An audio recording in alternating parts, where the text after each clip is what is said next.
What happens when your worst fear becomes your reality? Hi, I'm Brent Cassity. Welcome to the Nightmare Success In and Out podcast, where we explore how to overcome your fears and nightmares to set yourself free.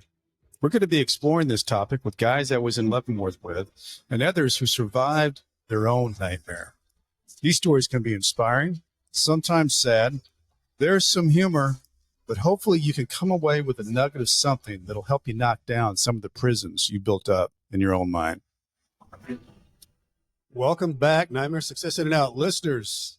Welcome to season 4 of Nightmare Success. It's where you come for what happens when your worst fear becomes your reality. How do you adapt, survive, overcome, set yourself free? Don't forget to hit that subscribe, follow button, share, like, comment. It helps the show. I so appreciate that. Folks, I've got another great guest. I want to thank Justin and Paperny for connecting me with my guest, Nate Schott. Nate's got an incredibly interesting story because we've spent a few minutes here talking before we got going, and a little bit complicated upbringing. But he was kind of known as the hero child with his family. There were certain things that caught my mind. The short part of the story is he ended up going. He had a big dentist business practice, and it ended up being a healthcare fraud federal case. But his background story, you wonder how things happen, because this is a guy that would go and sing at nursing homes. He would, when he got his business going, he was a community leader. He sat on a lot of boards to help the community. And when I say he helped the community, it wasn't that he talked about it. He actually would anonymously buy groceries for people. He would let people stay rent free for housing, these type of things, like action things, real things. And so when things happened, I was looking at the different things that were discussed and people who wrote letters, and these were things that they talked about. And one of the things that we discussed before we got on is that a lot of times, as you're growing a business and it gets going bigger and bigger, maybe you don't pay attention to some things that if you look back on that you wish you would have. I can't wait to jump into all this with Nate. It's going to be an interesting show he's got lots of wisdom of what he's doing now and what he's gone through. Before we do that, I want to recognize our show sponsor, Auto Plaza Direct, who likes spending a couple of weekends walking car lots, looking for a car. Then you spend 4 or 5 hours in the dealership to buy a car. As the dentist here, it's like going to a root canal appointment. Well, there's a better way to take away all that pain and hassle getting a car. It's called Auto Plaza Direct. They're your personal car concierge. Just tell them the car you want, what you can pay, and they'll go find that car for you. They'll negotiate your best price. They also offer you warranties and financing. It's all full service. Go to autoplazadirect.com to get started with your personal car concierge. The new hassle for free way, the car buying experience you deserve. Auto Plaza Direct. Tell them Brent from Nightmare Success sent you. Nate Schott, welcome in. How are you? Hey, Brent, I'm really glad to be with you, and thank you so much. And I'm really, really happy to be with you. So thanks for having me. Thanks. And we've had a couple of different things that came up. I know you had to go and check on your dad down in Florida. I'm assuming that was okay. Well, yeah, and he was actually in North Carolina. So North Carolina, not Florida. North Carolina. There, and then there's not good there either. No. They got he got wiped out. I mean, he's okay. And then I think with both of those, the second hurricane came down and hit where his house was in Florida again. But he is safe. Family's good. My in-laws are good. They're in Clearwater, so they've gone through. Clearwater was one of the main places, wasn't it? Yeah, it was. They're in Bradenton, Sarasota. They got hammered. So, but I look for not only them, they're good, but others that aren't. And it's just a sad thing, I grew up in Florida, so you get used to those, but not back to back, and not, I think, like things are coming out right now. And it's amazing. I mean, I've never been in anything like that. I've been in a couple hurricanes, but nothing like that. So I just, like you said, I think the biggest thing was it was back to back. I mean, they literally they weren't done cleaning up, and then all of a sudden, boom, they get hit again, and kind of in the same area, and what a mess. But yeah, thank goodness everything's okay. the hero child went down to make sure everything was all right. Well, I didn't have to, well, I didn't get too far up, but you find people and they're okay. So That's good. he took care of himself. So I think that I find out he's 80, but he does well with that stuff. So Yeah. Yeah. he's good. But thank you for thinking about that. Um, let's go back a little bit, Nate, because you've got an interesting background. So Okay. you said you grew up in Florida, and then you end up in Murfreesboro. But Yeah. what was childhood like? Mom, dad, Um, siblings? as it's been put out there, which it was really that was a tough time, I think, going through, in many ways going through childhood, but in other ways it was incredible. I mean, my parents were a lot of old school folks. I mean, the way they came up, the way we were disciplined. There were, four of us. I had three brothers and sisters. Uh, there was me, and 11 months later, there were twins, and then I had 3 years after that, another sister. My dad sold, real estate, and then got into mobile home development and the parks and things like that. But he was always on the road and on the go. So it was, there were a lot of ups and downs. And I think there were a lot of things. I think the thing that impacted our family the most was addiction. Mm-hmm. And, alcoholism came through that. And, I look back on that time is I learned so much about myself in that. I've learned a lot Mm-hmm. about my family. I've learned a lot about my dad. I've learned a lot about that disease and how it impacts families and what it does to what it can do to you. But I think also how it impacts the people that are around the alcoholic, but also how, there's a lot that disease, there's codependency in that, there's all Mm-hmm. things that are enmeshed to it. Mm-hmm. And, I can look back and I can say, oh, it was terrible. It was the worst thing ever. But, it's like the judge said when he sentenced me. He says, Dr. Schott, I'll tell you, when you went through those things, or he said, Mr. Schott, they don't use doctor in sentencing or in the And of court. course, I mispronounced your Yeah, name. no, it's all right. Everybody. It's all right. That's a Everybody. Cassity thing. Yeah. If you know me long enough, Nate, you'll know that I'm just close enough. I'm just close enough. Hey, the one thing my dad always did, and I do too, everybody had a nickname, so you never knew their real name. So, when it's trust me, I've been called a whole lot different, and you were right, real close. So that was good. But we look at it, and I go back, and I've kind of gone through life now, and not just with the prison part, but everything else. As the judge said, he says, you had a lot of things happen, but Mr. Schott, in spite of all of the things that people might say were setbacks, and I don't put setbacks in there like I knew other people had. I mean, there were other people that had really severe setbacks. I mean, Mm-hmm. there were a lot of things I learned from my dad, my mom. There were a lot of times that I go back and, growing up in Florida and being out on the beach and learning things and fishing and hunting and, all the things, how to work with your hands and just do a lot of that, how to sell things and really work. So I go to that and I think, you put that in your story because they want to know that about the story. And, Mm-hmm. one thing that bothers me about that didn't get sealed because a reporter picked it up and, Yeah. you're okay to put stuff in about me, Right. but you went in and put stuff in about my dad, my mom, and it Right. was terrible. And, I don't hold, that reporter, it was wrong. I mean, it was hurtful. It was harmful. And that was the bad thing about And that. that's I just don't have, another layer of stuff yeah, that happens when you go through that too, yeah, Nate. yeah, it is. And they want to know. But the other thing I found out, as it's sensational for maybe 30 minutes and you Right. think it's on you the whole time. And, it's out there, but that's the beauty of being free. I mean, you go through what I went through. I tell people now, I said, haven't had a cancer diagnosis yet or anything like that. And I say yet because who knows what tomorrow holds. But everybody's like, what's the worst thing they can do to you? Put you back in prison? Well, we've already Already been. did I that. mean, Right. I don't want to go at No. all. I have no desire. But No. you sit back and you're like, you talk about it, about the prison of the mind. And I Yeah. journaled a lot about that when I was in prison. And growing up, you think you're in a prison, but we weren't. but you grow up with these preconceived ideas about what you need to do to become, to get out of that. I don't ever want to do that again. And I tell people, the very thing I was running against was, when I say that, having that disease impact me like my dad did, but not only did it, but I even did better than he did. I went to prison. He never went to prison. You know what I'm saying?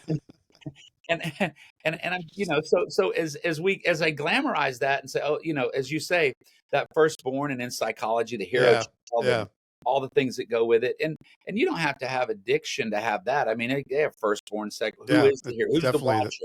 watcher? Who's the scapegoat? Who's all the stuff? And I, you learn that stuff. But I think the thing for me that that I really get out of all of that is getting in there and growing up through things. And I really never looked at a poor woe is me. No, and that's really comes out strong in your story. And I'm curious, Nate, did that make you strive more? Oh yeah, absolutely. Because I mean, I noticed that you were, as you were growing up, yeah, you were an athlete. You got a scholarship for music, but you also were looking at Juilliard, because you were a incredible trumpet player. You could sing. You were excelling at a level where, that's a top percentile of, getting a college scholarship in anything is excelling at a different level. So I wondered when I was reading through all that, if that even made you more, focused on what you wanted to do. You say this, something I teach people, and it, due to what I went through in those days, I wasn't running and going for something. It's what I didn't want to be. And what I didn't want to have happen. And when I say want to be, that wasn't about stuff with my dad or my mom or my home. That was just the situation. I mean, there were times, a lot of times it was, in sales, it's up and down. And, it's not a sure thing. And I remember that going so many times that, that was when my parents were like, go be a doctor, go do that. It's sure, and I was just like, okay. And I was fascinated by it, but I'm a kind of person, I'm fascinated by a lot of different things. Now I could tell you, I could go be a bricklayer and be fascinated by that, just as I could an investment banker and be fascinated by that. I mean, seriously, I enjoy that. I like to work with my hands. I like to do those things. But as you just said something, where I go back to is it's, I was always, people are usually motivated by being against something in this, our society today. Look at politics. I was very involved with politics. And you're a party leader. Yeah. And I look at that, and you go back, and it's always the way the way you do a story in that, you want to find fear. You want to find the fear button to get people to be against something. Right. Not for something. Right. And if you look at this cycle that we're in right now, it's what we're against. Oh, yeah. Well, I mean, everything. What is it? 90 some odd % of the news is negative and fearful. Right. And that prompts it works. It's ratings. That's right. And what does it do inside of us? Fear leads us to another component.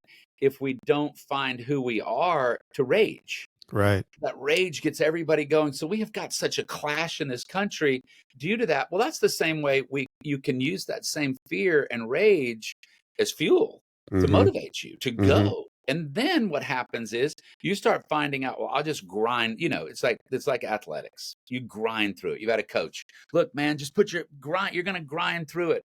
Or if you're in music, it doesn't matter if you're in that practice room alone. I mean, you're practicing alone by yourself as a musician. That's the one thing that, I tell people that are into music. I said, it can be the very most loneliest career or thing that you do, because you're really by yourself. I mean, I was a tennis, I got a scholarship in tennis. I didn't play tennis by myself. Right. I didn't practice by myself. I made a hit on a wall back and forth and did that every day, but I'd always have a pickup match or something with somebody would see me playing, and you could do it. But in music, I mean, there's a little bit of performance time, minutes, for all of that practice. All the practice. Yeah. And so when I look at those kind of things that we do inside, you get to a point where you're either going to grind through it, but then there is enjoyment. I mean, obviously you start getting not just accolades, but it's more like, oh, I did accomplish that. I was able to do that. I set my mind to it. And so that was a big part of my life. The other thing that was a big part of, Was it a hard fork in the road for you to choose between Juilliard or going? well, here's the thing. I put in there, I had a trumpet teacher that was really like, that's where he went. And the story on that was, he's like, look, Nate, I know I can get you there. And he had taught me, and he went, and it was through his teacher that, or through his connections that were like, yeah, we would like to really do that. And it sounds like he would go there. But, it was hard in one sense, because that's probably a regret that I have with music. And my kids are very involved with music, because I thought if you go into music, you're going to be poor, broke musician doing everything else. Right. And remember, part of my story is, my dad's out there working, and he's on the road, and he's doing the very best he can for us. Mhm. And he did. And then my mom starts working, and she's a hairdresser, and, they're coming up. We're involved in church, community, everything that we're doing, but just really just making it, Mhm.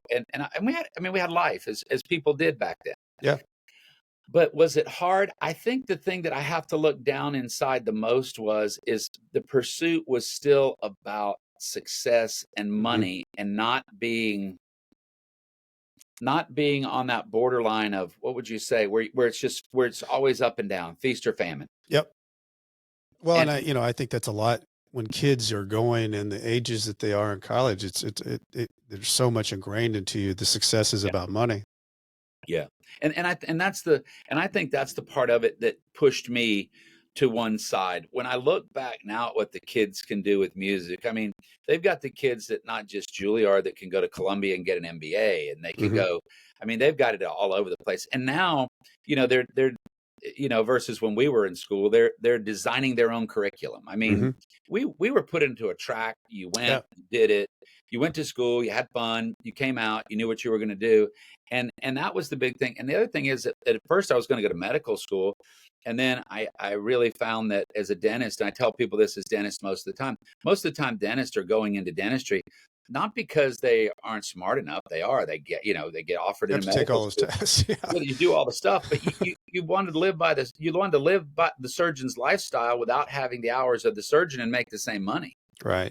I mean, and that's really where it goes. Yeah. And I don't know that that's fortunate or unfortunate, but it's what a lot of times that you've talked to other dentists. That's what they do. Now, there's some great dentists out there, and a lot of them are fantastic, and they really do care. It's a Mhm. tough profession, but any profession that you're making a lot of money in, I tell people, is tough. Yeah. I don't For care where, sure. That's that's a good bit of wisdom right there. don't you think? Oh, anything you're gonna do, if you're gonna be good at it, it's gonna be tough. Yeah. So I did that, but I think you asked, was Plus it you were tough? young. Yeah, yeah. If I remember right, Nate, like you were 23 years old opening up your practice. Yeah. That's a Man, young man. you know more than you remember more than I do about my stuff. You've done some homework, man. This is great. I mean, gosh. Yeah, and if everybody wants to find out, just tell them to go to usgov.com, the DOJ. They've got it You all can find there. a lot of stuff. You find everything. But no, that's amazing. You didn't ask me to send any of that. Yeah. Actually, I'd been 24 and I started my practice. Yeah.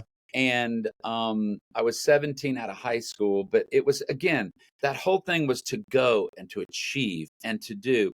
And the thing that I pick up there, and I don't know if you relate to this, but I talk to other people that have been through the same thing we have, and been incarcerated and broken the law and done Mhm. stuff.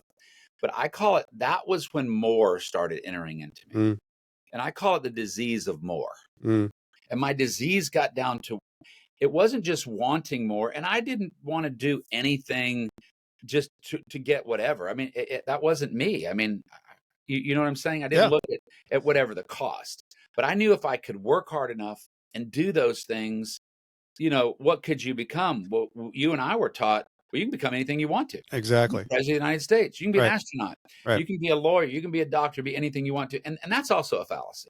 Mhm. I can't be anything I want to be.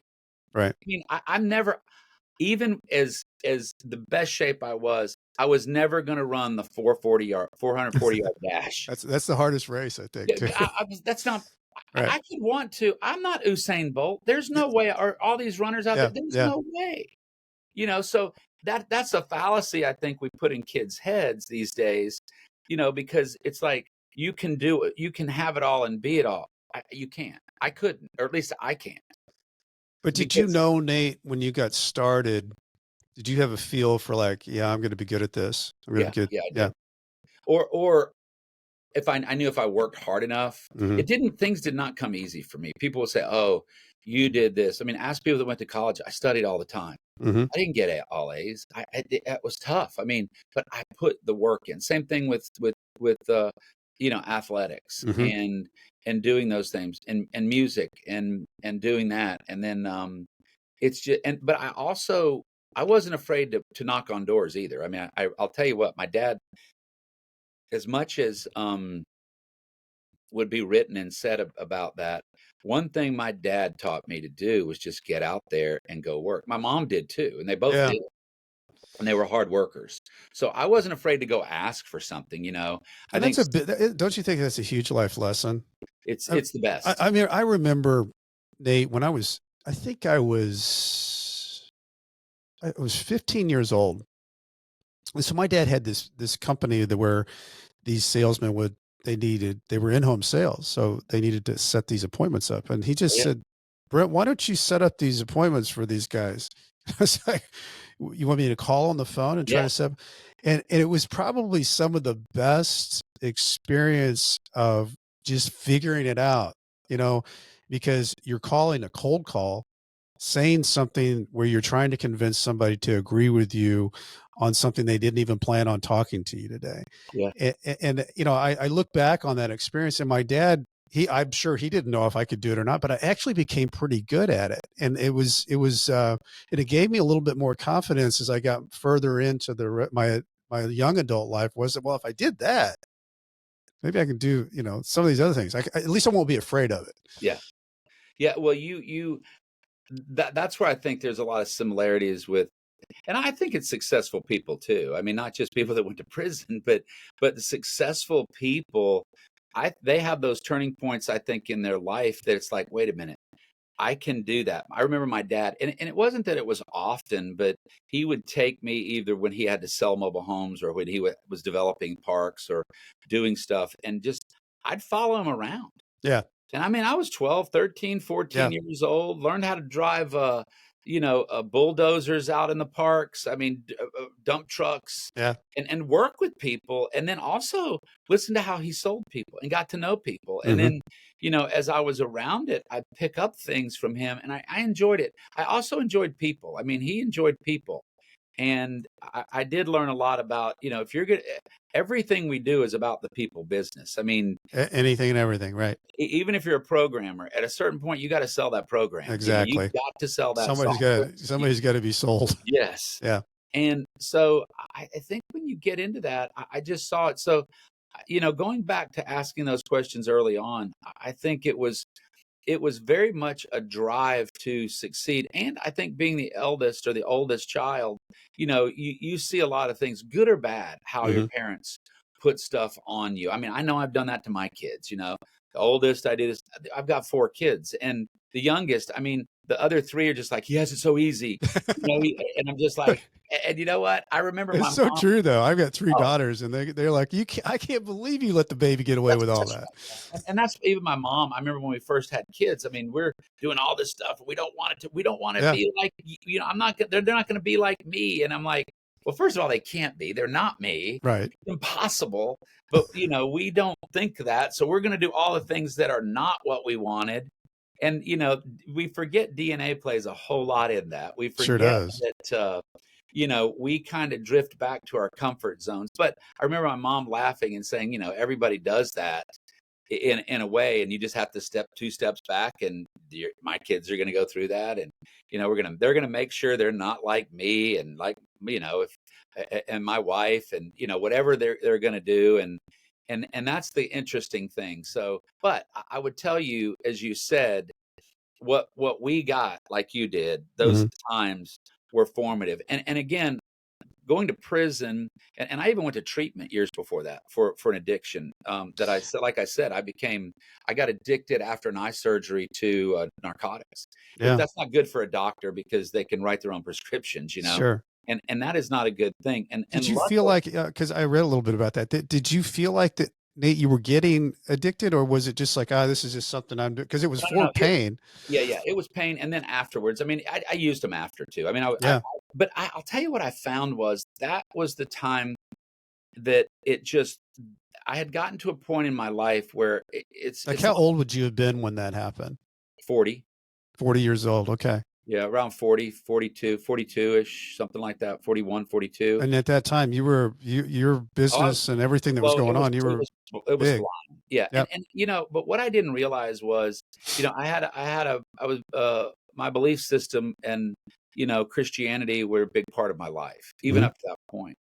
And I've had people say, well, if it was that big part of your life, how did that happen? And I said, because I don't think I fully ever surrendered yet, at that time. And even after treatment, I went in and I did. And the therapist that owned the treatment center, he's since become a very good friend of mine, and doesn't treat me anymore. He's one of my close friends, and came to visit me in prison even. But he said, and another guy, he says, we treated you after, but we always thought there was one little thing we could never get to. Mm. And we talked about that even in prison. And I said, I know what you didn't get to. I didn't fully surrender. I thought I still knew better. Even when Mm. people came to me and said, hey, you might want to look at this. You might want to look at what's happening in your business or your practices. And I thought, oh, I looked at it. But I looked at it enough, but I didn't delve into it. And I didn't go to really not just holding others accountable, but I wasn't holding myself accountable. And I talk about Which is interesting, Nate, because you were somebody that was doing a lot in your community, Mhm. and there were a lot of people that believed in you, and there was good reason to believe in you. You were Yeah, doing good things in the community for people. yeah, Um, Plus, it's a lot to carry on your shoulders too. yeah. I mean, Well, I think that was the issue too. I think it's the perfect storm of, and I let a lot of people down. That's something I regret. mhm. Um, I regret mostly I let my family down. And I feel, where I was, I let God down at the time. But it was like, wait a minute. And hopefully we'll get into that, but that was where restoration came for me later on. Mhm. But yeah, we talk about addiction. I think if you talk to most addicts, it's not that they don't want to live. They just know there's a better way to live. Mm. And you're like, what do you mean a better way? Hey man, I can take away these feelings and I can get somewhere that I'm made to be, heaven. I mean, and that's not heaven, because it really turns into hell is what it turns into. But yet, that there's something out there that you're either striving to doing, whether it's carrying pain, whether it's carrying desire, the more, the Mhm. not enough. And even with all the things you talk about, I dealt with that I wasn't enough, that I Yeah. always had to perform, that I always had to be more. And that started out that I had to do something. And even with that, my church and the Southern Baptist Church grew up in, but it didn't teach that I had a works theology, but it taught still that what you had to do for it. There was an Mhm. To get underlying. there. It's underlying. And I'll tell you, that is, I think, and it wasn't just from church, but I think everything and inside of me. I mean, that's the way I was made up. I want to Mhm. go. Let's do it. Mhm. So Action. that I've proved to action, and I still do that. I mean, people will say, "What would be the thing in business?" I said, "Look, I'm looking for the result, Right. but we've got to move." I mean, Yeah. so many organizations, you see it, uh, Mhm. they'll talk about things like, "Man, that business could be Committee so big." themselves to death. Yeah, it could be so big, or it could impact other people. Yeah. It wouldn't have to be in that situation, but people won't move, Yeah.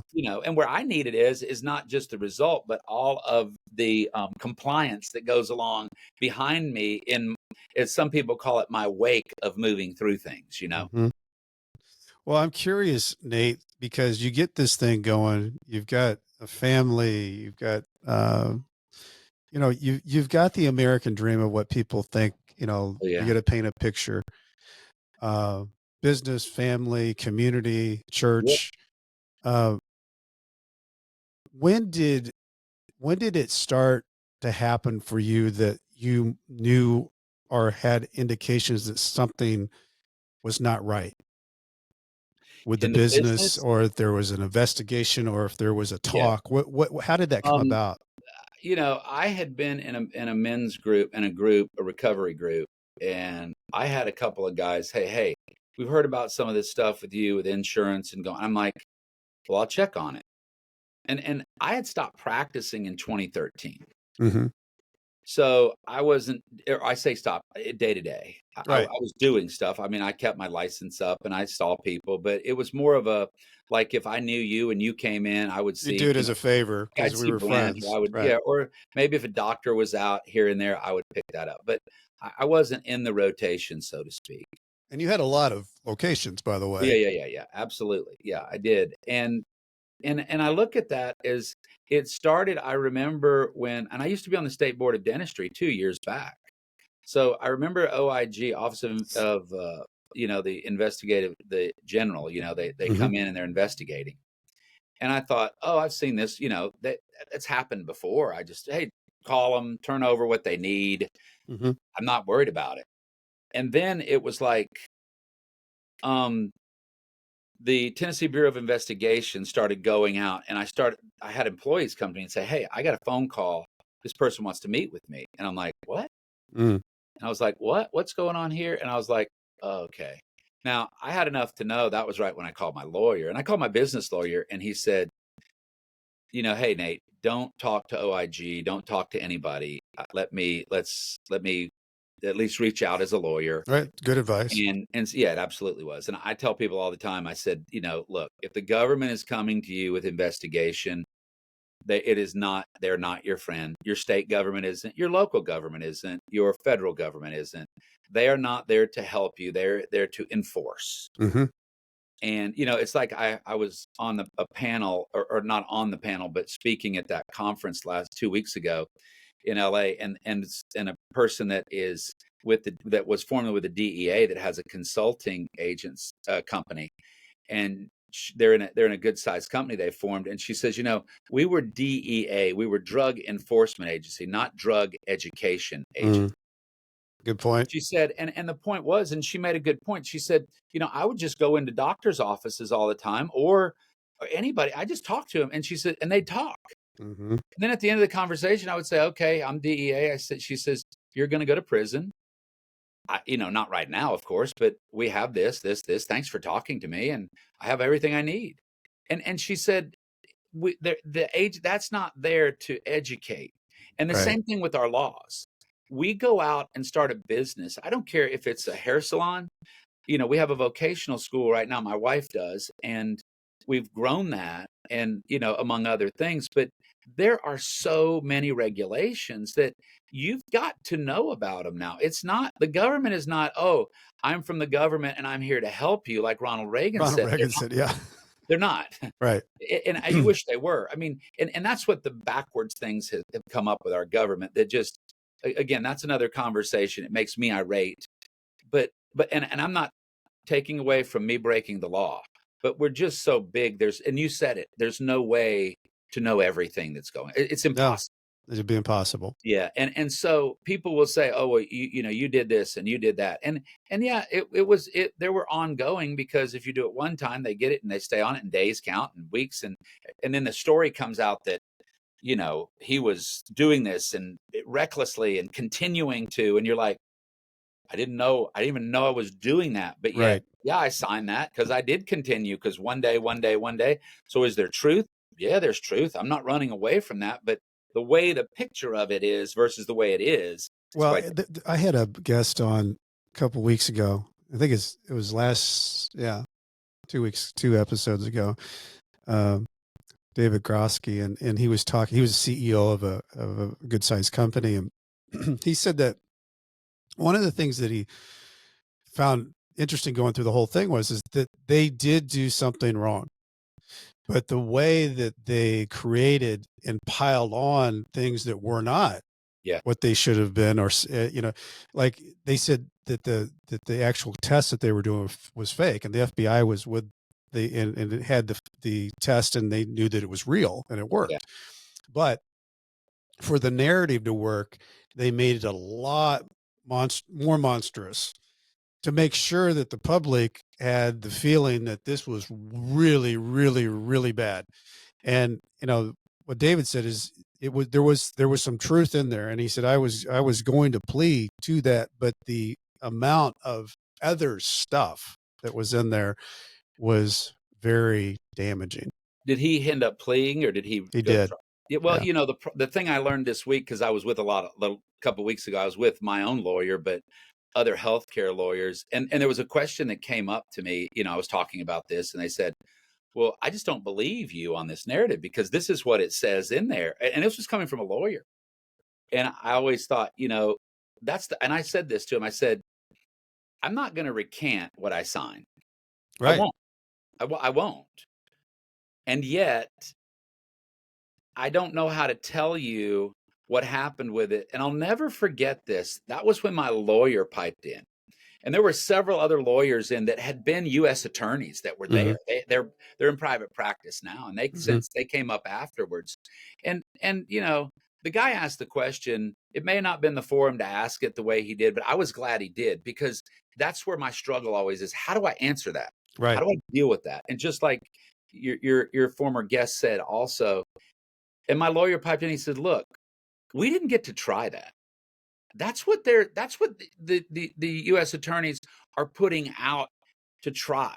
He said, Mm-hmm. "Now, we're not running from it, but there's a lot of stuff in there that," Could have been argued in a and case. he said would Right. have been argued, and he says, and quite honestly, I think would have been a different way, but we didn't, Didn't do because it. you know, people forget.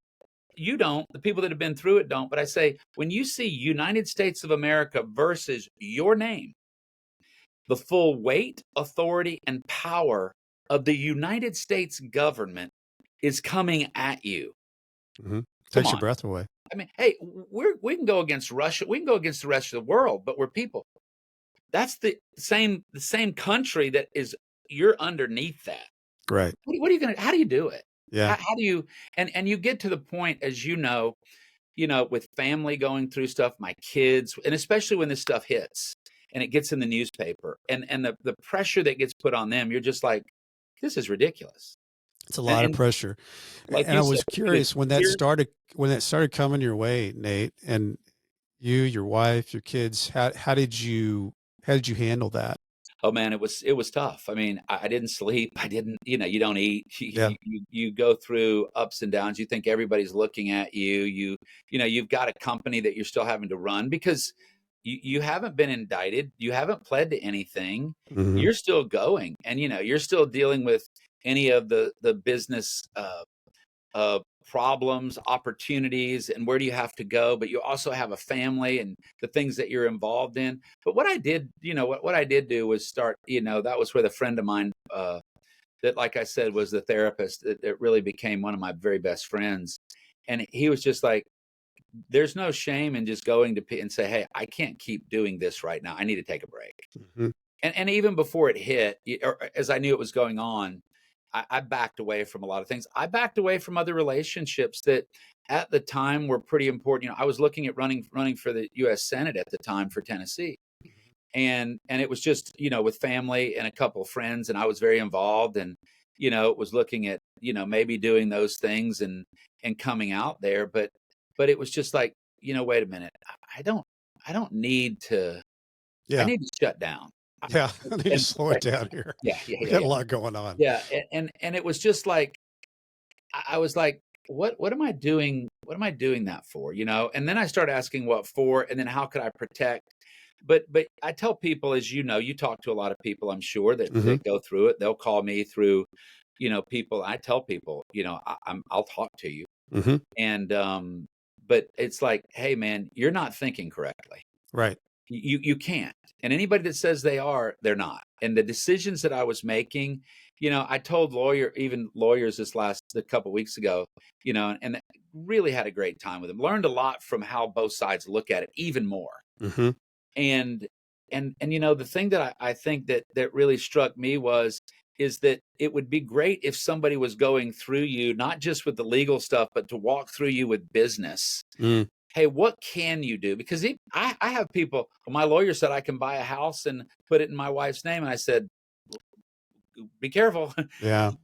I'm not a lawyer. I'm not telling you to do that, but I don't know where you are. And what I have found is, you know, there are a lot of things that in some things you could do and other things you can't. So I Right. just tell people, look, find a great lawyer, stick close to them, ask questions, but please understand this is your life.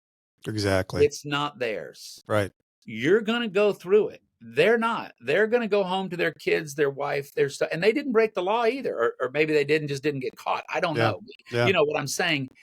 It's just, you've got to be the advocate. And I learned that in prison too. And, you know, that was the thing, as you know, when you become successful and you make money, you can have other people do things for you. But the other Sure. thing I learned, they still don't do it to the level you're going to do it for you. That's right. When it comes to taking care of you. That's so true. How long did that So, process last for the 3 time that years. you were It was at 3 3 years? years. Yeah. From the investigation to the plea From the bargain? investigation until the plea, until I, you know, went in about 3 years. Yeah. So, So, terrible, when, terrible, yeah, well, terrible. it's, you're living through a nightmare. Um, and it was, what was it, 2019 when, 2019 is when I went into prison. Yeah, the end of okay. July. So that comes down, you get sent to, was it Montgomery? Yeah, federal FPC Montgomery. Yeah. What was that like? Man, that was Here you wild. are, You get you're dropped off. walking in, you Yeah, voluntarily surrender, I'm assuming. yeah, I did. And I Walk went us that in there, morning. Nate. Yeah, my wife was taking me with my son and my eldest, and they're going. And of course, it was emotional for me all the way up from leaving my kids the day before, the other kids the day before, and Yeah. family. And you know, you think you're going to the, you know, the electric chair, which Mm-hmm. you're not, Right. but It's you the don't know what. unknown. It's totally unknown, and it's the worst fear in your life, and yet it also is a beginning of another uh, concern, worry, anxiety. You know, that first Mm-hmm. part is the investigation. Unknown, unknown, what's going to happen. Then the next part is, okay, to have the known in that. Then you're going to have to see, okay, do we fight it or not? Then there's that. Then there's the, you know, you go through it. Then there's the sentencing, and you're thinking, okay, it's never down. It's just always ups and, you know, where you have a Yeah. reprieve for a little bit, and then you're going back through it again. Ramp up again. Yeah. Ramp up again. And it's just that other ramp up. But I remember when I And the got ramp dropped. ups, like you said, Nate, are the unknowns. They're the unknowns get your mind into just a swirl, because Yeah. usually we walk into things, unless we're doing something, you know, that we're trying something out new. We have someone of the knowns. What you're stepping to, and everything you just said in those 3 steps are all real unknowns. Yeah. Not, you Yeah. haven't experienced it. You're not ever, um, you just step into it. And I always felt, the more I found out, is even as bad as it was, at least I know that. I mean, I remember I got the letter saying I was going to Leavenworth, and I was like, damn, well, I know that one. I've Oh, heard of you're like that one. Leavenworth? Are you? I But know when you but say that, it's like, woo. yeah, but then I started dealing with that. You know, it was like, it was the unknown that takes your mind into, and I always think this too, is that nothing is as bad as your mind makes it out to be, not even prison. That's right. Well, and you know, I've learned this since that doing men's groups. I told you about the friend of mine, Chip Dodd, and he says this all the time. He says, you know, anxiety is always about living in tomorrow. Mm, Depression is living in yesterday. mm, so So true. you and something I learned, and really even more so, even from 12-step programs before, it's, you know, they're about staying in the moment in today. Hmm. But something I really, really learned, and it took me a little while because I didn't settle into prison very easily. I mean, it was like, you know, I felt like a rat in a cage, Hmm. and and I felt like I was. But I remember, like you said, I got dropped off by my wife and my kids. You know, we had the, you know, the tearful goodbye, and I get into Yeah. the car, and I had just had Chick-fil-A, and I go and they pick me up, and it's one of the corrections officers, and I said, "Hey, how are you?" And he looked over at me and says, "I didn't speak to you, you know, so don't speak to me." And I'm like, I mean, I literally, you know, and I self-surrendered, Yeah. you know, and you go through the whole thing, and you bend over and you get checked out, Hmm. and you Very know, all the dehumanizing. internal things, and I'm like, and that was the only time I'd ever been put really behind bars, so to speak. They did it, and they made fun of it. Let's just put them in there, and you know, these, and I was in with another white collar guy did, and just, you know, closed us in. I'm like, where are we going? I just Yeah. self-surrendered here. I came here, you know, but it was that whole mind thing that goes on. And but it started when I went there, man. I made some really good friends. You do the lone walk where you're going in, you don't know where to go, but you Mhm. find out everybody's just like, they talk to you. Mhm. Black, white, Hispanic, whatever, it doesn't matter. You're Mhm. all in there.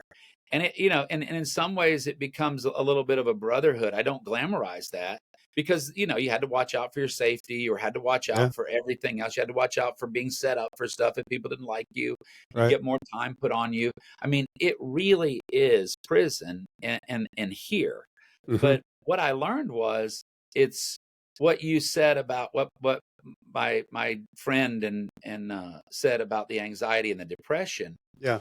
is that if I stay in tomorrow all the time, I was already doing that. You talked about my childhood. I never lived in the day. Yeah. I went to college. It was always more, better. What? Listen to how coaches coach. You got to, Mhm. so you're working for tomorrow. You're not working for today. So I never learned that contentment. And that was something. I'm not saying I don't look to tomorrow. I do. Mhm. I'm human. I mean, Sure. you want to plan. I'm rebuilding right now, and I say rebuilding, more living.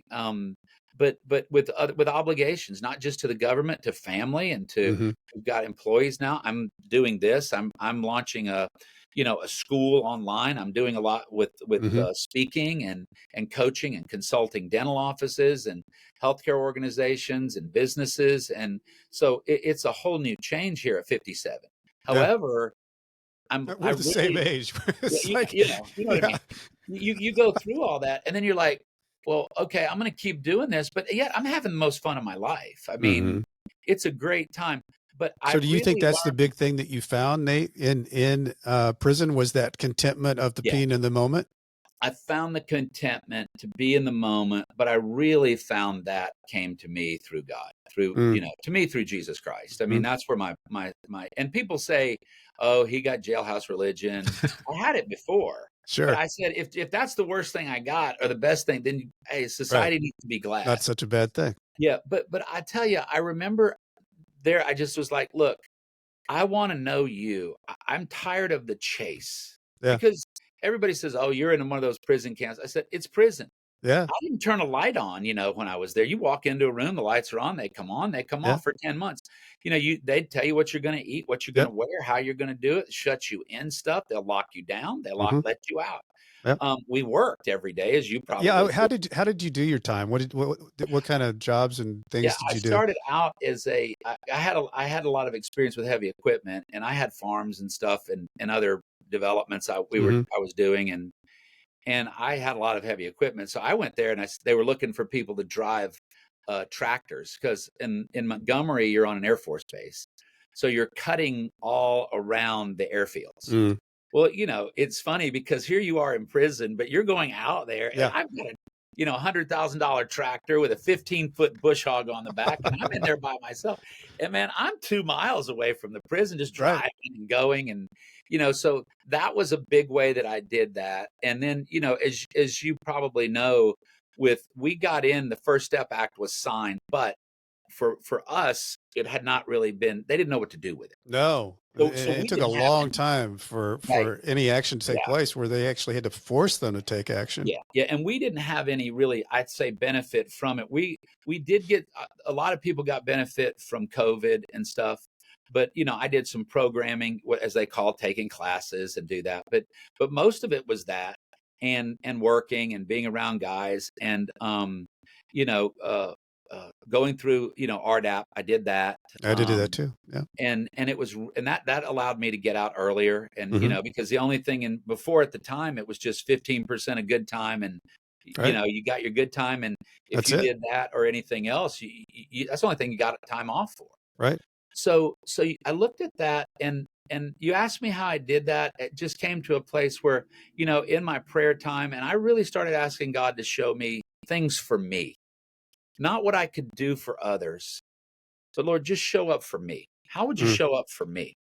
Not, and not in huge ways, but a big way was, I remember getting in, and things just started really falling into place. I got into RDAP 2 weeks after I was there. Everything started going, and I just started thinking, oh, this is coincidence. And I stopped believing a lot of that was coincidence as things went on. And it was just like, wow, the universe is lining up too rightly, for the things that I was going through in hardship that I finally accepted. It Yeah. wasn't that it was really doing it, that it happened, but I came to the place where acceptance was the answer to all of my problems today. You've heard of that. You've heard It's that said huge. before. Yeah. And I started accepting where I was. Then I accepted who I was. Then I accepted the need in my life for what I needed. And I needed God. I mean, I needed God to show up, and I wanted him. And then to surrender to that, that was where, and to That was, him, really, you surrender and then surrender to my surroundings. And I'm thinking, wait a minute. And it's just what you said when I first met you about your show. yeah. And I write about it. I journaled about it in prison. I went back to some of my notes a few weeks ago, and it was just like, this is no different than society does. We put Right. ourselves in prison there. I chose to. I broke the law. I made a choice, Hmm. and I broke the law. But I physically went somewhere that I was doing to myself each day when I was not in prison. Yeah. And I found so many people did that. When I came home, it was the pandemic, and people are like, "Oh my gosh, oh my gosh, oh my gosh." Now, we were worried in prison because Well, Nate, I want to talk about that a little bit because you're one of the few guys I've had that actually was in prison when the pandemic yeah, took place. Before we do that, I want to take a quick break here. Want to recognize a new show sponsor. It's Online Reputation Solutions. I know the guy. He's a great guy. He's real smart. He was a San Francisco founder tech guy. But he's doing something with his experience and really helping a lot of people. So many individuals think that there's no hope when it comes to managing your reputation on Google. There is hope. Online Reputation Solutions can help you, whether you're rebuilding a reputation from scratch, repairing your search results after a negative news story, or even you're just trying to position yourself a little bit better against businesses you're in competition with. Online Reputation Solutions can help you. And it can also help you with the AI services that are out there now and how you are presented on Chat GPT. To learn more, visit onlinereputations.solutions. They're even launching a do-it-yourself SEO option. It's a course for individuals who want to take on their search results on their own budget and speed. Listeners of Nightmare Success can take $100 off the DIY SEO course with the coupon code Nightmare Success. Check that one out. It's a good one. Drew's a great guy and he helps a lot of people. And Nightmare Success podcast is also sponsored by the White Collar Support Group. It's the world's first support group devoted to people navigating the white collar criminal justice system. I'm a member of the White Collar Support Group, and I can tell you there's a bunch of people who help each other through the criminal justice journey for free. Whether you're just starting your journey or you've made it through to the other side, this is great space for you. Join us on Zoom Monday, 7 p.m. Eastern. Go to prisonist.org. That's prisonist.org. Start here. So, Nate, you were in that world, and all of a sudden it changes because the outside world shuts down.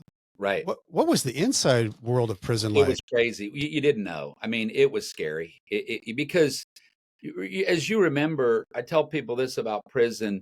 It's like the same stew that you're stirring from Yeah. information, and all you are getting television information. But I mean, go to the news. I mean, come on, Yeah. which side are you on, or where do you get it from? But it's still, it has its own agenda. Right. So we're in there, and here we are. I mean, I'm a dentist. I'm in there with other physicians, and at first we're all like, "What the heck is all this big deal about?" I mean, we've got immunity, and we would even talk about it Mm-hmm. in just medical ways and what we all knew, and we're like, "This makes no sense." I mean, Mm-hmm. there's something up with this because people are surviving, people are going through. It's that now. But what happens is, when hysteria comes through and mass hysteria, you start seeing. And remember, you don't know if anything's true or not. All you're getting is information from the television, or when visits occurred, you would get information. That was the time you would really Right. get When you've got a information. visitor that shows up that Yeah. talks about what's going on outside. And Yeah. you're like, wow. And that I craved those. And I really appreciated my family and some friends that came. But what it was like was, I mean, it was high alert. I mean, it was really, everybody got on high alert. People heard they were dying. People were like demanding, look, I'm in it. I'm in a prison camp and I'm going to die here. Mm-hmm. I mean, and it got really, really, when I say heated, the fights didn't break out in that because I was also in when George Floyd went down. Now that was really a tough thing too, because remember, you have the same media there, and that's the same one. So how they're pitting that and what they're doing and where it goes or not, that was when you started seeing more and more, people segment off into race. However, it still wasn't like, I had friends of other races and close friends, and then they put you in quarantine when you were going to go home. But if you also remember, I was in the time when they started really letting people out. I mean, really letting. But Nate, did they lock you down? Oh, yeah, Did they they stop visits? locked They us did all down, those things that you stopped visits. craved. Yes, and they stopped visits. And but the different thing was you were, even with the news and the letters you would get, you could make phone calls. They moved the phone calls back into the dorms, and you weren't going outside at all, which was like, That'd be this doesn't make horrible. sense. I mean, yeah, but again, they didn't know either. I mean, they're doing truly the best they knew to do. And you look at BOP. I mean, their first thing is they're charged with our safety, Right. keeping us safe. And however, cheaply they can do it, but that's the way they do it. And I was like, okay. But you started finding that they kept everybody in, but what they would do is quarantine you, but they called it a quarantine, but other people, whether they were the corrections officers, had gone at night, they go home. Yeah. And they're They were the ones back coming back in that had been out. So you're really not in a true, we would look at it and say, this isn't a true quarantine. Even the corrections officers would say, we know. I mean, we're doing this is what they're telling us to do. And they were worried too. I mean, it wasn't just us. I mean, they were worried as well. So they did a lockdown, and then they started letting people out, and then we were up and down. All of a sudden, everybody's going to get out, then nobody's going home. And then what was that like, Nate? I can't imagine, because I did time when I knew that I finally got the date, and I knew that 6 months out. Yeah. I can't imagine what that was like, being in prison and at any time you could possibly get out. Yeah. Part of it was good because the hope goes up. Prison is about time and hope, I tell people. Yeah. Shawshank. Yeah, exactly. That's exactly it, man. And if you can just settle into that and understand, you know what, I'm here till they let me go. Yes. Then I'm here. And you really know it. And that's a tough thing to do. But what was it like? I thought it was torture in a lot of ways. Now, when I say torture, not like the water dripping on your forehead all, 24 hours, but it was just a mental, it was tough. But mental strain. Sure. Yeah, the country was in that. So they didn't know what to do, but we felt like, man, we can't do anything. And so I remember I finished RDAP, and I'll never forget, I had a date for September at the time. And as you know, when you finish, everything can change or not change. Well, I had one of our counselors in the program. He said, Schott, your date's going to change. I said, what are you talking about? And they were even trying to figure out how to do RDAP, but they kept it going. I mean, crazy ways. And they were imaginative, and they did. I mean, I was grateful they did, because by me programming and me finishing the program, my date changed. And I got out. Not because of, people say, oh, you got out because of the pandemic. No, I got out because of programming and art and the timing of when I got into it. A lot of people will come and say, man, how'd you get 33 months and get out in 10? Well, they can do that now with First Step and, all the other Second Step and whatever they've got there. But at the time, that was unheard of. But what I looked at, when we did the calculations, and Justin Paperny with White Collar, Success and what he does in his prison consulting, he was like, yeah, if you can time it right. I remember when I got off, he says, you'll get between 13 and 15 months is all you'll be there. And I was like, how do you know? He says, I just really believe it. He says, unless something really goes for you to get into RDAP like right away. And I got in right away. And if I looked at my time, it all was dependent on how much halfway house time they gave. As you know, some places are liberal with it. Some places are not. Montgomery happened to be very liberal at the time, and I don't know how they are now, but they were pretty liberal with it. And it just worked out. And when I finished, and we were in lockdown. We were able to go out one time to get meals, and we went in a single line, and they let us all go, out in a line to go get, we got our lunch, and then we got our bag dinner, and we went back to our dorm, and, they're keeping everybody in, and we're staying in our sections, and, you're locked. Yeah. But I remember being told, "Hey, Schott, your date changed." And I was like, "What?" I said, "Is that good?" And normally this person, one of the counselors didn't smile, and she was just always hard. She says, "Is it good?" She says, "You're gonna love it." She said, "Go see Mr. So and so, and you're going to be going into quarantine."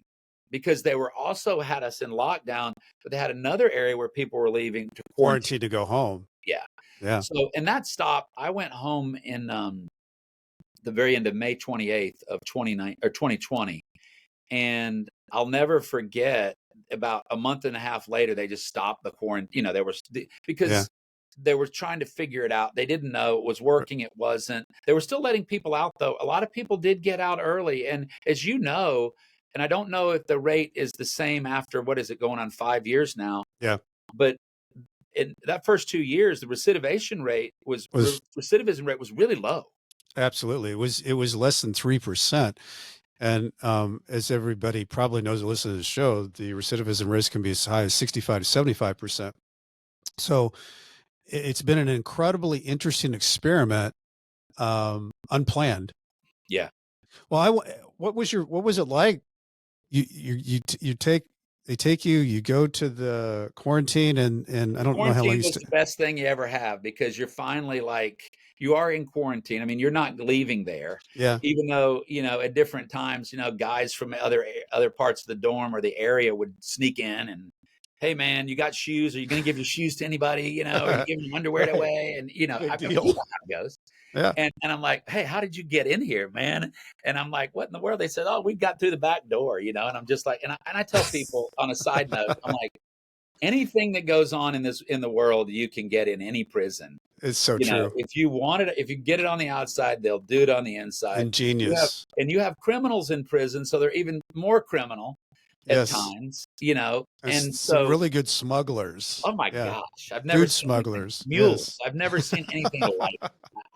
I don't even go there on some of it, but what it was like was, I mean, going into quarantine was really, it was a reprieve, but yet you still were on high alert, because that I take that 4 years of my life from Sure. the investigation started Yeah. until and going through everything, surrendering my dental license, to Yeah. losing businesses that were valued at 20 million and decimated.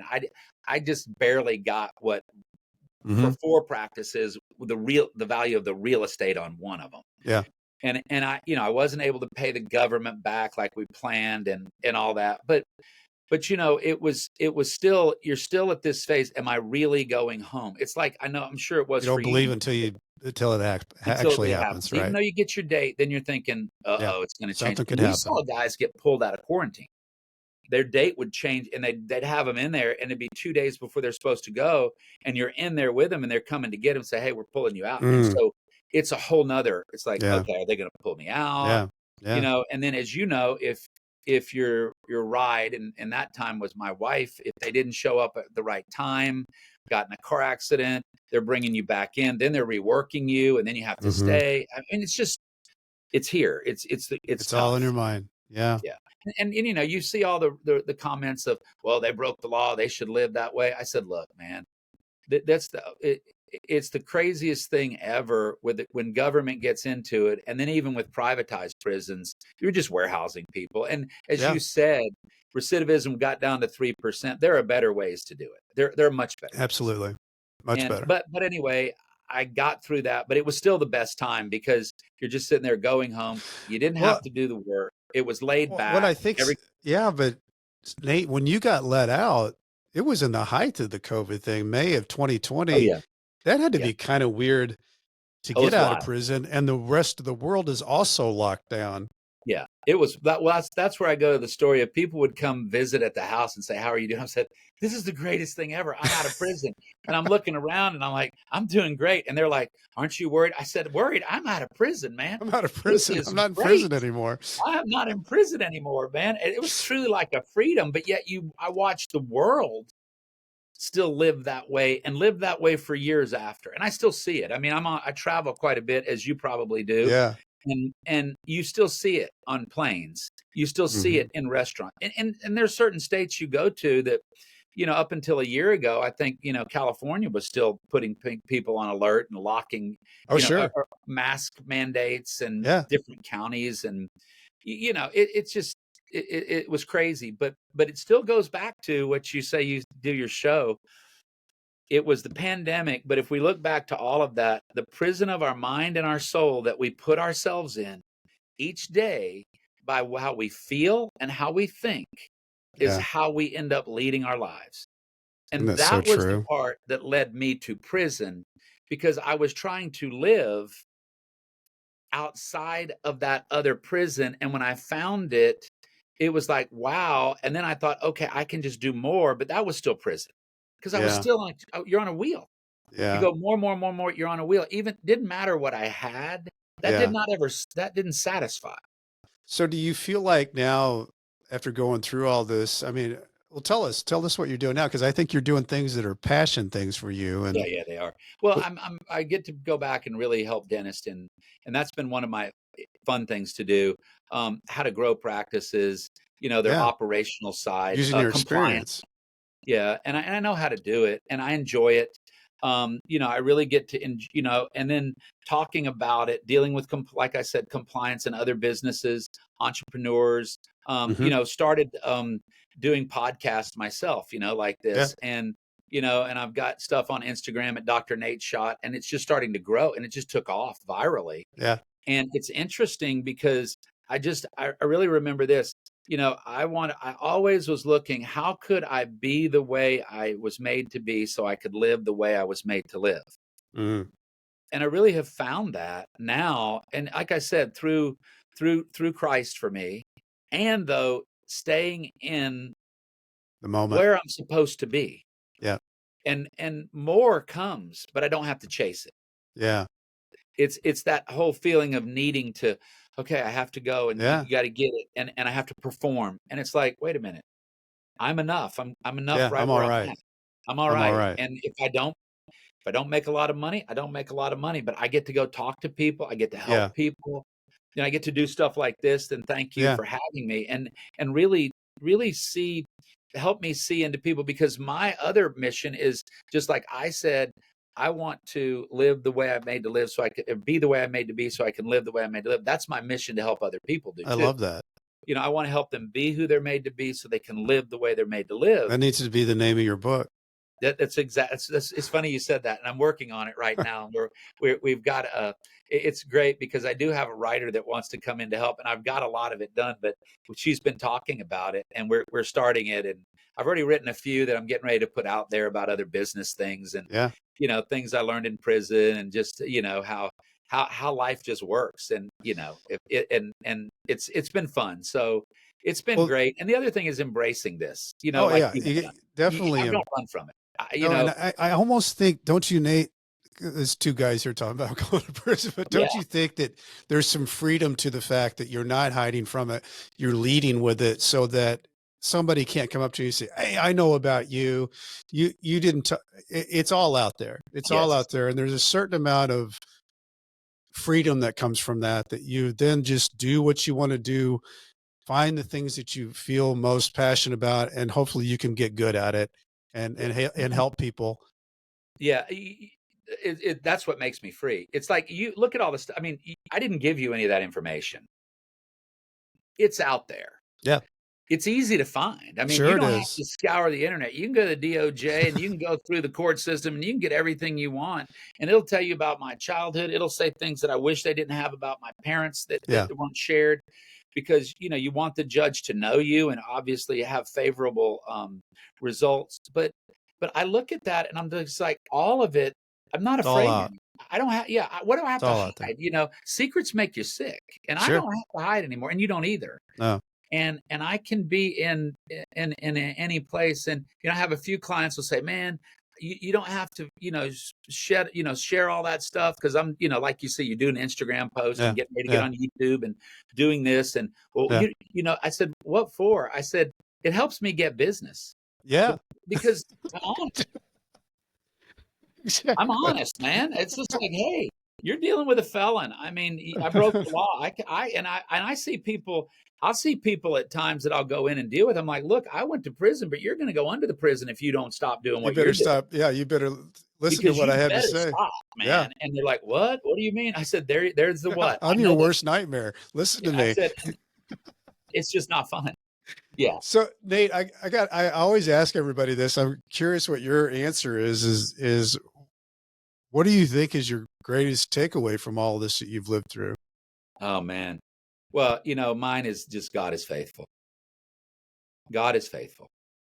And it's no matter what I've done, where I am, I have a second chance, a third chance, a fourth, a Mm, fifth. My belief is God is a God of those chances. He's a re-God. We get to redo, God. over again. And it's how I accept that. And the reality is, I'm not as important to other people as I think I am. The most important person in my life is me. Yeah. And I have to take care of me. And if I don't take care of me, I can't give me. Yeah. So I Yeah. have to have all of me to give to the people that I love and I care about. And that, the most precious commodity, it's not money, it's time. Absolutely. Because when you get it taken away from you or at least get it controlled, Mm-hmm. I You started realize to how valuable realize it is it's and how the moments that valuable you're in. Yeah. it is. And I think the takeaway though is how faithful. I don't regret anything in the sense of I don't wouldn't give you any amount of money you couldn't give me to take away having to go into prison. But yet I don't ever want to go through that again. Mm, But if you told me that I was going to get as much of how I knew about me and what I knew about God, I'm going to tell you. I'm not saying I want to go back, but if what I got, I don't think I could have gotten it any other way. Maybe I could have. I mm, don't know. But I certainly didn't from treatment. I certainly didn't from all the businesses, all the performing, all the doing, the hero child, the hmm. starting this, helping people, sending, and you did the same thing, I'm sure. I mean, you Yeah. guys gave a lot of money and did things Yeah. and helped people. And I find that a lot with white collar guys that were in prison. They were giving. I mean, it wasn't they weren't. People hold it, oh, it was behind a facade. No, it wasn't. It was their heart. It was my heart. Mm-hmm. And here's the other thing. It's none of my business what other people think of me. I love that statement. I And love that's that. what else I learned. So guess what? Think all you want, as long as I'm staying in the line, right? I mean, hey, It's been a while since I heard that, but I love that statement. yeah, me It's too. none And of I my live by business what that. other people think of me. I It love is. that So if we because so many things can be stopped because you're worried about what other people think. well, if you think about it, I mean, I love what one of your sponsors, I like to look into that online management. Yeah. But as I was sitting here thinking about it, and you should, and we need to, Yeah. because we need to protect ourselves too, because there's so many things out there, and Hmm. if you don't check it, it's turning a blind eye to it, and we don't want, Exactly. Don't want to be regardless of blind spotted. No, yeah, no, breaking no the more law or blind not, spots. yeah, and I don't want blind spots. But when I look at it, I'm just like, I'm really free. I mean, I haven't done that because people can pull up online I, and I got it's to all tell there. you, Nate, that's what I love about your story and your personality, everything that you are about. You're using that to pay it forward, and your experience is something that you lead with and you help other people with, and it's a good thing because I think once people, and this goes into 800 prisons. It's not the federal prison, but the state prisons, and your message of hope that you can figure it out. Um, those are all important things that people, whether you've been to prison or haven't been to prison, that you can get Yeah, through whatever's in front of you. Just stay within the moment, stay into your passion, believe, that's so true. don't lose hope. And right, and don't lose hope, because if you don't, like I said, you're the one going through it, and it's Right, lonely. right, It's sad. It hurts. right. There's fear. There's shame. Yep, But I'm going to tell you something. For me, it's like I said, it's none of my business what others think, and I have to live with me. They have to live with them. that's right. And as you know, And you I never mean, know when you pull back the curtains, what you're going to hey, see. and the other thing I found out too, and there's so many people that are living in silent pain that is even deeper than what we went For through. sure. And for the people that are in prison that this goes to, I'm going to tell you, and I say this to them: this isn't the end of your life. It's the beginning when you get out. Oh yeah. Make it change. Yeah. It's tough. You've got to change your habit. You got to change the people you're around. Right. You got to change the people you're dealing with. You said about blind spots, and you know, I've gotten to know you well enough, not just through this, but talking back and forth. I want to put people in my life. I said, look, when I see guardrails, that was just kind of like an idea of something I could jump over, you know, and how high I could get it. Hey, because it's innovative, you know. Hey, we're not really made to follow those, but I know now. If there's a guardrail up, I look around with men, and I have men around me. I have my pallbearers picked out now. And those are people that are going to be genuinely honest. And they're going to come to me. And if it was like we're in this, going to say, hey, Nate, I see something you're doing, and there's something up. What's going on with you? What's happening? And I want them to, because I need somebody. I still have blind spots. Just because I went to prison doesn't mean I don't know it. But if I have people in my life daily that know me, good things happen to known people.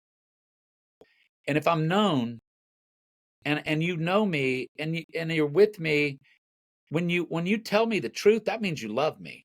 Tell me a lie, it means you don't care about me. You know, tell me what I want to hear. When you talk the truth, and that was the other thing I learned in prison, you tell the truth because you have to, because all you have is your respect. That's all you have. And people don't want, and they can read you like, you know, my always smiling and happy. Oh, this is going to be great tomorrow. And I now say, hey, I don't know if this is going to work, but I'm going to work until it does. Or I'm going to work until I can't do it, or find out another way to do it. But we're not going to do it illegally, immorally, or unethically. There it is. And that's where we're at. So, wow, that's a good place to end it there, Nate. You hit all the buttons. If somebody wants to get a hold of you, Nate, what's the best place to go? www.drnateschott.com is the best place. And if they're looking for business advice, it's discoverplg.com, but they can get me at drnateschott.com. So that's great. Dr. Nate Schott. Okay. And you know, I want to thank Homestead Financial lets me use all this fancy stuff here and lights and cameras and to do my show. And if you need home mortgage advice, Greg Aftiev is your guy. If you guys got time, it's great to leave a review on Apple. I don't know why that's such a big deal, but it does help the show. And I know it's a hassle, but if you got time to do it, I got a new website out there, BrentCassity.com. I spell it wrong. It's with a TY, not a DY. As I used to say when I was writing my emails back and forth from Leavenworth, stay strong. I'll do the same.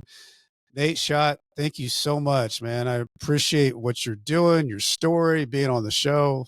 Thank you. Thank you, man. Thanks, Brent. God bless. Nightmare success, in and out.